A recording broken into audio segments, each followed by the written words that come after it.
अपनी इच्छाओं को समेट लो और आनंद में जी लो।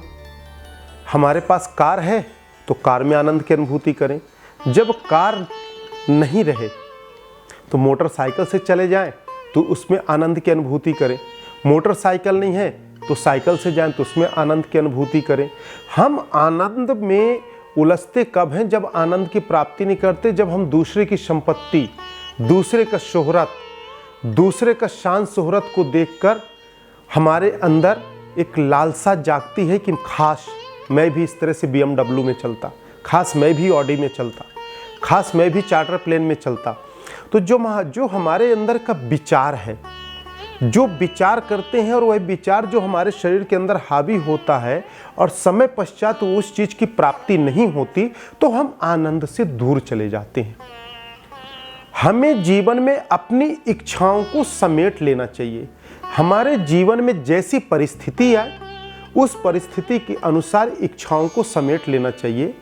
अरे हम तो 84 लाख योनियों में श्रेष्ठ योनि में, बुद्धि का परमात्मा ने हमें सबसे ज़्यादा सोचने समझने की बुद्धि दी है। हमें शिक्षा कछुआ से मिलती है। कछुआ अपना पैर निकाल के चलता रहता है, जैसे उसके ऊपर संघर्ष आता है तो अपने पैर अंदर करके इच्छाओं को समेट के शांत स्थिति में बैठ जाता है, शांत स्थिर हो जाता है और आगे का मंजिल तय नहीं करता कि अरे आगे मैं चलूँ, आगे चलूँ, आगे चलूँ। वह इच्छाओं को समेट लेता है, इसलिए वह हर पल आनंद की अनुभूति करता है। हम अपने परिस्थिति के अनुसार अपने इच्छाओं को समेट लें, आप निश्चित आनंद की अनुभूति करेंगे।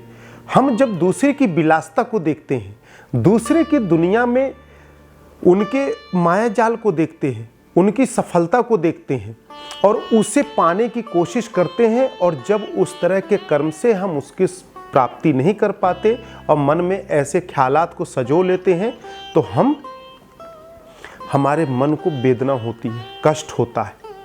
इच्छाओं को प्राप्ति न करने के कारण हमारे अंदर द्वंद्व पैदा होता है। अपने जीवन में अपने इच्छा को ही समेट लो तो आप आनंद ही आनंद में रहोगे। यह सब सिर्फ और सिर्फ विचारों का खेल है। यह विचार मात्र है जीवन का। यदि आपके अंदर यदि विचार ऐसा नहीं आता तो आप आनंद में रहेंगे। विचार को केंद्रित रखें और जिस अवस्था में है, जिस स्थिति में है, उस स्थिति में आप आनंद की अनुभूति कर सकते हैं। दूसरे की देखेंगे तो आपको कष्ट होगा, बाहर की दुनिया को देखेंगे, यह दुनिया बहुत रंगीन है, आपसे बड़ा कोई है, उस मंजिल को पाओगे तो फिर और ऊपर का कोई दिखेगा, फिर उसके और ऊपर का कोई दिखेगा। तो यह अनंत है, यह अनंत माया का सागर है। आप फंसते जाओगे और आनंद की अनुभूति नहीं कर पाओगे। जिस प्रकार एक महल में रहने वाला राजा का बेटा, एक राजकुमार आनंद महसूस करता है, उसी तरह एक झोपड़ी में रहने वाला एक माता पिता का एक छोटा पुत्र उस झोपड़ी में आनंद महसूस करता है। आनंद महल और झोपड़ी का मोहताज नहीं है, यह तो विचार और अंदर की चित्त की अनुभूति का विषय है। इस तरह से भी आनंद को महसूस किया जा सकता है। अपनी इच्छाओं को समेटें और आनंद के जीवन में आनंदित रहें।